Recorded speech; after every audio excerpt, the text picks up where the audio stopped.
Today on the Bar Business Podcast, discover the costly mistakes most owners make in the hiring process, learn a proven system for letting staff go without legal headaches, and master how to build a hiring pipeline that actually works. Hello, and welcome to the Bar Business Podcast, where we help bar owners increase profits, attract loyal guests, and simplify operations so you can avoid burnout and finally enjoy your life outside of your bar. I'm your host, Chris Schneider, the Bar Business Coach. Before we get started, a quick thank you to our sponsors, Spot On, who provide a great modern POS solution for the bar and restaurant industry, and Starfish, who use AI to turn your books into actionable steps to increase profits. Today, we're diving into what's honestly the most stressful aspect of team management, hiring and firing. And so we're going to explore systematic approaches that remove the emotion and protect your business while you build a stronger team that take you all the way from the initial hiring process to the firing process. So we're going to kind of cover team management, not the fun parts, not the exciting parts, but more the HR and the paperwork parts from end to end today.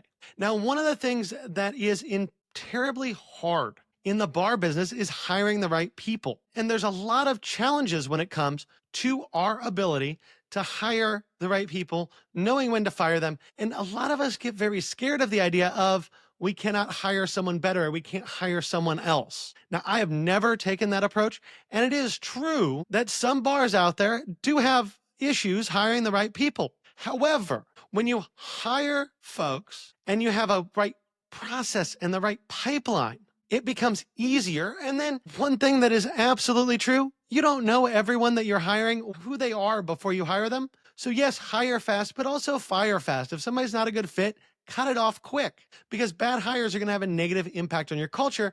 And quite frankly, the quicker you can get someone bad out, the better off you are. Now, we obviously want to mitigate how much labor turnover we have, because every time you hire someone and fire someone, there's thousands of dollars of costs that go along with that. So we want to be as close to correct as we can, 99.9% of the time. But sometimes you're going to hire the wrong person. That's okay. Just make sure that you fire quickly and replace them with someone better. Now, one of the big impacts of turnover and just kind of how you hire and fire is your team morale. And morale is going to be bad when you have the right people. Morale is going to be good when you have the right people there. It's going to be bad when you have the wrong people there. So a lot of times people say, well, I don't want to fire someone because it's going to negatively impact my team. Well, that's true in some regard, but also having someone that's just a negative person that's going to drag down the team is not good at all either. There needs to be a balance. And when it comes to your team morale, having the right people there, everyone knowing that you have a good system to hire and fire is going to do more than anything else. The other big thing when it comes to HR, now, I'm not an attorney, but obviously we have legal risks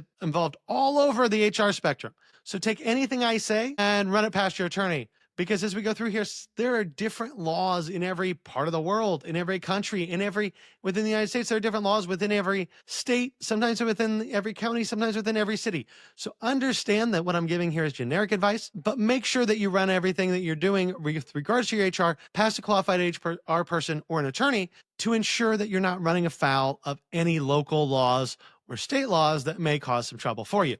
Now, first thing we're going to talk about is how to build your hiring system. Then we're going to get into how do we handle when things aren't going right with the person we hired. Finally, how do we terminate them? And then we'll wrap up with building a pipeline that kind of can make sure that you constantly have folks going through the system. Now, obviously, we don't want to have people that we give a bunch of warning to and fire on a regular basis, but you need a hiring pipeline in order to maintain a healthy bar.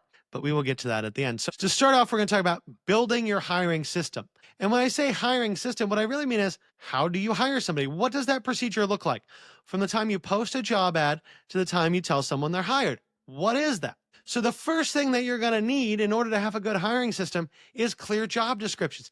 Every job in your bar should have a written description that defines what that role is. What are the duties? What are the responsibilities? What do you actually expect them to do? And without a clear job description, it's very hard to tell someone, hey, here's what this job is. Because frequently what happens? We don't think of things when we're just talking verbally because you forgot a minor part of a job, right?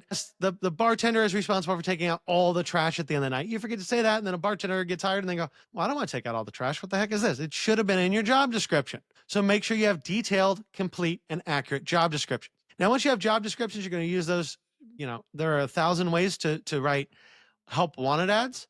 And that's partially going to depend on your individual establishment, partially going to depend on your culture. Most people are pretty good at these. If you don't have an idea of where to start when you're doing help wanted ads, talk to me, talk to ChatGPT.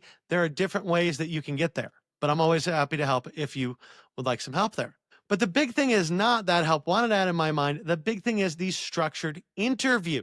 So every interview you conduct for the same job should be the same. Why? If I ask everyone the same questions every time, and I like to make out forms, and actually you just fill out the form as you go through the interview, it has the questions on it already for me. I know that person that I'm interviewing, I can level set them across everyone that I've interviewed. They've all answered the same questions. They've all been asked the same things. They've all provided the same type of information. So that gives me the ability to say, okay, comparing A to B, I like this person. I think this person's better for the job than this other person. If all your job interviews are just done ad hoc, if you're just kind of asking whatever comes to mind, it's really hard to compare one candidate against another candidate. Now, assuming you get through the interviews, what should you have everyone do before you actually hire them? Have a trial shift. Make them do a stage. Stage, for those of you who don't know, it's an old term, comes out of the French kitchens, when we were working brigade systems. A stage is basically you come in, you work for a day or two. We see how you work, we pay you some money, and we see if this is a good fit. It's really hard to tell if someone's a good fit, even if you have a structured interview, even if you make sure that person fits your culture talking to them. A, people lie. B, people don't necessarily know what your culture is yet. So how do they know if they're a good fit? So doing a trial shift, doing a stage is a way to make sure that person is going to fit in with your establishment. Now, that means that you need some sort of protocols for that stage. A lot of times it can be pretty simple. Hey, I want you to just come in, talk to one of the chefs. We're going to have you do a couple things, help out a little bit, right? No one's ever going to be able to actually do a job during a trial shift, but you can get them to help out, see how they work, see how their mind operates, and kind of where they're focusing during a shift. The next thing we want to do when we're talking about hiring procedures. So we have this hiring system. We've done the interview. We've done the stage. They're still moving on. Now we're hiring them for real. We need to onboard them. What does your onboarding process look like? Do you have checklists? Because you should. Is there a training system in place? We've talked about training a lot on the podcast over the years. And I always talk about training systems shouldn't be, here's 3 days of how to use the POS system and what's on the menu. They should be months-long adventures into actually giving people the knowledge they need to sell your products properly. But before you get into that month-long adventure, you have to onboard them. There are checklists. There are certain things that must happen. Filling out employment forms. So in the United States, it would be your W-9, your W-4, your I-9, your state tax forms, city tax forms. Getting all that paperwork done is very important. And you should have checklists for that so that everyone follows the same standardized procedures. Everyone has essentially the same orientation. Then the last thing that you're going to need in your hiring system is probationary period standards. So one thing that I am a huge fan of is telling everyone, hey, this is kind of a probationary thing for the first 90 days. Yeah, you did a stage. Yeah, I know it seems like you fit in. Yes, your interview was great. Yes, you got all this information during the onboarding, but 90 days is how long it's going to take me to figure out when you did that stage, were you outperforming where you normally are? Did you lie a little bit, maybe? Or did you have more interest in the job the first couple of weeks than you will on week 10? And so that 90-day kind of probationary period allows us to determine that. And you should be very upfront with people when you're going to have a probationary period. Now, in some states, there are laws that dictate all sorts of things about probationary periods. In other states, there aren't. But you should be very upfront with people about that probationary period, and you should really make sure they understand this is not just for me, this is also for you, because sometimes you're not a good fit for my culture. And that could be, I recognize it and you don't, you recognize it and I don't. So everyone needs to be willing to say, this is a trial thing. We need to make sure we work well together. If this isn't the right fit, both you as the business and the new employee have the ability to walk away at any point in time. Now let's dig into what happens if that person you hired isn't quite doing what you wanted to. What are the warning signs that we are looking for? What is the documentation that we need to complete as we're getting towards potentially firing someone? So the first thing that we always need to make sure is we need to return that job description we talked about in the beginning of the hiring system. Did we set clear expectations? Did our training, our onboarding, and our job description all set clear expectations? Because quite frankly, if someone is doing something that you don't like, but you didn't set an expectation for them about how they should do or not do something, that's your fault, not theirs. They shouldn't be in trouble. They don't owe you anything because they screwed up something you didn't tell them how to do properly. That's on you. But let's assume that you did set clear expectations and they did something that isn't great. Well, first of all, During that onboarding and that onboarding checklist, we should have had a personnel file set up. And we need to make sure that everything that we're doing documentation-wise, anytime you're writing someone up. And the funniest thing to me, right, you talk about 3 strikes, you're out. It's a verbal, a written, and a termination. Well, everyone gets confused because we say a verbal warning and then a written warning and then you're terminated. Verbal warning is a written warning. It's a written warning, and a written documentation of termination. Everything should always be documented and written down, and that should be kept in your personnel file. Now, one way that we can kind of stave off having these issues is to implement monthly one-on-one meetings. If your employees know how you're tracking their performance, you're looking for them to improve, and you're having a meeting with them one-on-one every month to talk to every employee that works for you. Here's where you are. Here's where your performance is. Here's where we need to go. Hopefully you don't have a problem that requires writing them up and needing to document it. Now, if you also have an employee that's not performing, but you're saying, okay, this person's not, I don't quite want to fire them yet, but I need them to approve to continue with them, you can implement a performance improvement plan and use those metrics that you're tracking, those monthly one-on-one meetings, to push them in the right direction. And I think that's a great thing to do, especially for 2 or 3 months, to say, hey, can we get to where we need to be? If you can't, okay, you got to part ways. But having a performance improvement plan when someone's on the edge of being fired is better than just firing them, in my opinion, just because it's a nicer thing to do, if I'm real honest. But also because maybe you can train that person into being awesome. But let's say that hasn't happened. We do the monthly meetings, maybe we put them on a performance plan, whatever, but we're getting to the point where we have to write this person up because they're just not doing the job that they need to do the way they need to do it. So first thing we want to do is identify those performance red flags. What are we seeing that tells us that this person is not a good employee? And with the way that the law works and with how careful you want to be about not just firing someone for no reason, we want to make sure that those red flags are real, that we can document them. And once we've documented things, once we've seen, okay, these are actual things you're doing that are against our policies, our procedures, our standards that we've communicated to you, we need to work through those with a progressive discipline system. And that goes right back to what I was talking about earlier, your verbal, your written warning, and then your termination. All of that needs to be documented, right? Your verbal warning is not verbal, it is written. It is written. Call it whatever you want, but you write everything down. And that discipline system should basically follow that standard, though. You get one warning, another warning, and then you're gone. Now, one place that a lot of people get confused or mess up, depending on how you want to look at it, and can lead to them having issues when it comes to not paying unemployment in the United States, is that they say, okay, I gave you a verbal warning for something. Now I'm giving you a written warning for something else. Now I'm firing you because you did something else. No, your verbal, your written, and your termination should all be for one thing. People are allowed to make mistakes. So don't just say, well, you showed up late once and then you made a customer mad once and then you did something else. I'm firing you. No, you showed up late 3 times. Yeah, you should be gone. You showed up late once. Maybe you should be gone. That's a conversation you can have. And if you tell folks, hey, I have 0 tolerance for being late to work. All right, great. They're late. Fire them. Doesn't matter. If anything that you're going to fire them on that's not already clearly stated, like, hey, this is an absolute requirement, it's a 1 strike you're out policy, you need to get them 3 times, document it 3 times for the exact same issue, not 3 separate issues, and now I'm going to fire you. No, your verbal, your written, and your termination should all be for the same thing. So let's say you have that person, they're doing whatever they're doing that is against your policies and procedures. You now have these 3 write-ups. How do we terminate someone? Well, the first thing we want to do is prepare the necessary paperwork. Now, the necessary paperwork is going to change by state, but at least you need some sort of documentation, like a write-up of, here's what you did, you're being terminated, please sign on the bottom line. Then, once you have everything prepared, and be over-prepared for this, schedule an appropriate time for that meeting. Generally, that's going to be, when someone starts their shift. But there are all sorts of times when maybe I am going to fire someone. I know I'm going to fire you, but it's Saturday today and it really makes more sense to fire you when you come into your shift on Tuesday. So you can schedule things, be smart about it. Don't try not to fire people on a whim. Sometimes you do have to fire people immediately. Hey, you're out of here. But a lot of times giving yourself a day or 2, getting that scheduled at the appropriate time, getting the necessary paperwork in place is way better.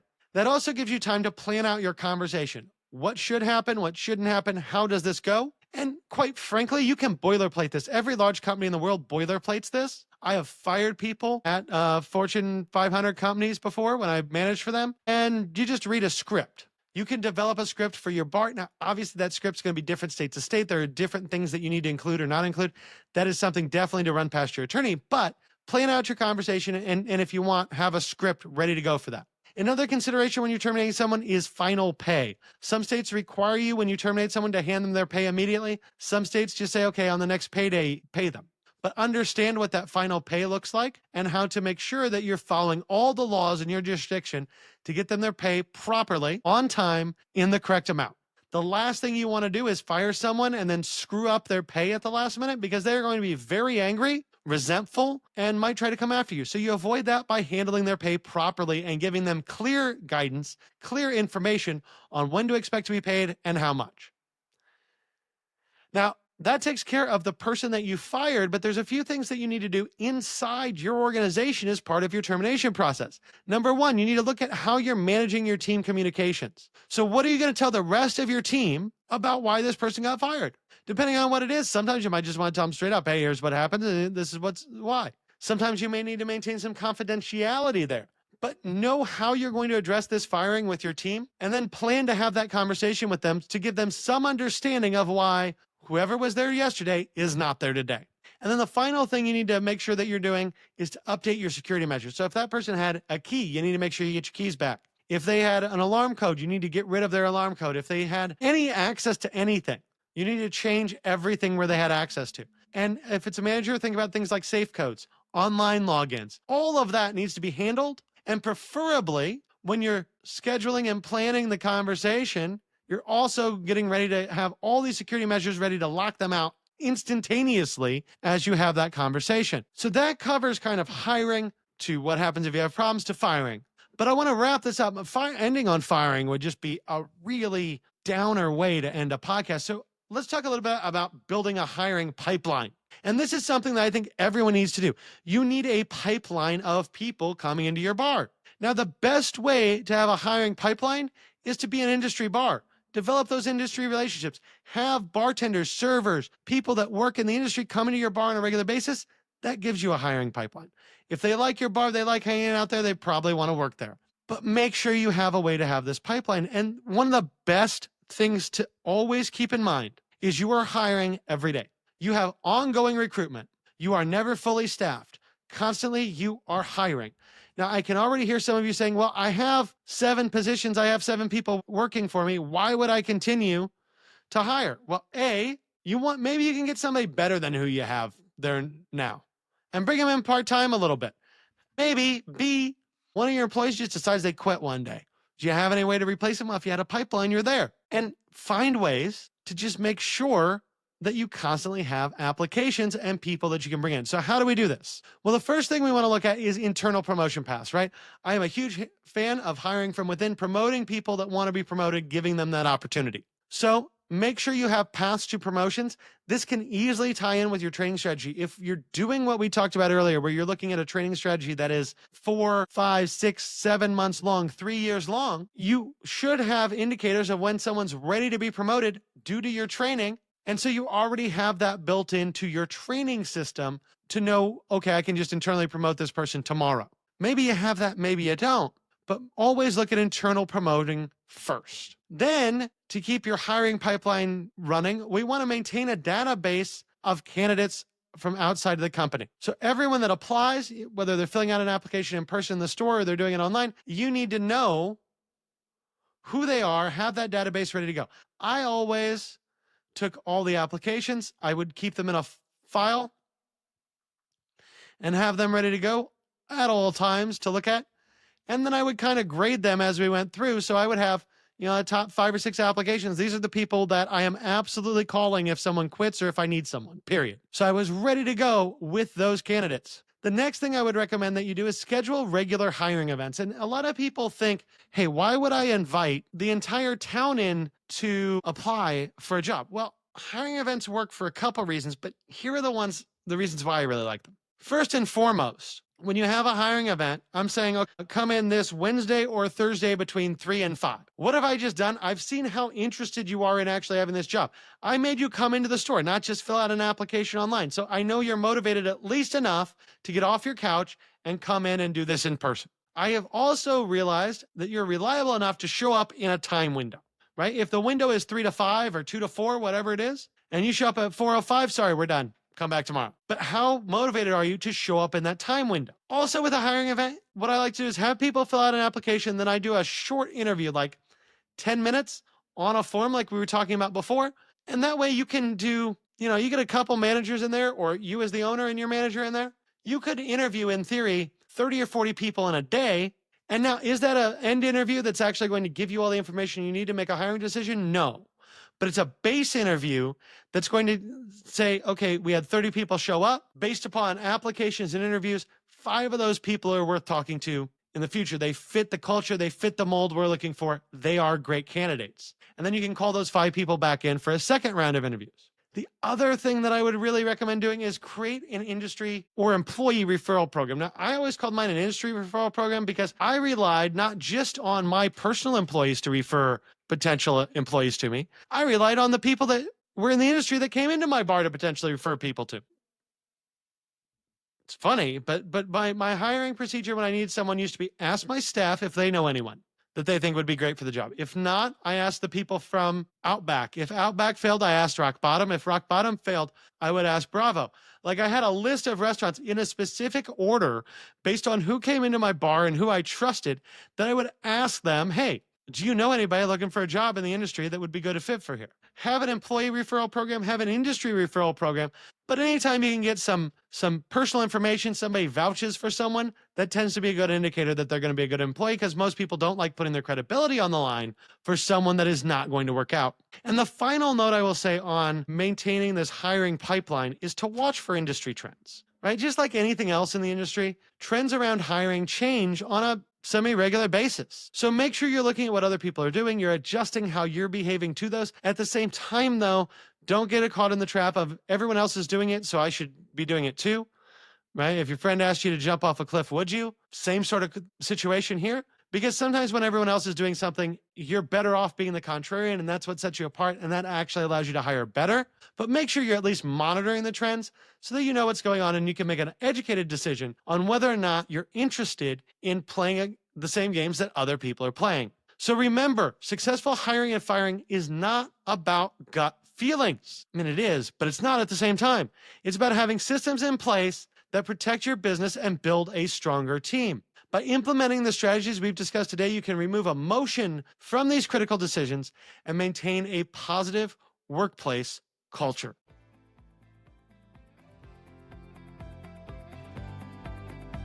That about wraps it up for today. If you enjoyed today's insights, make sure you like, subscribe, and leave a review. If you are ready to take your bar to the next level, schedule a strategy session with me by clicking the link in the show notes below. Until next time, have a great day, and we will talk again later.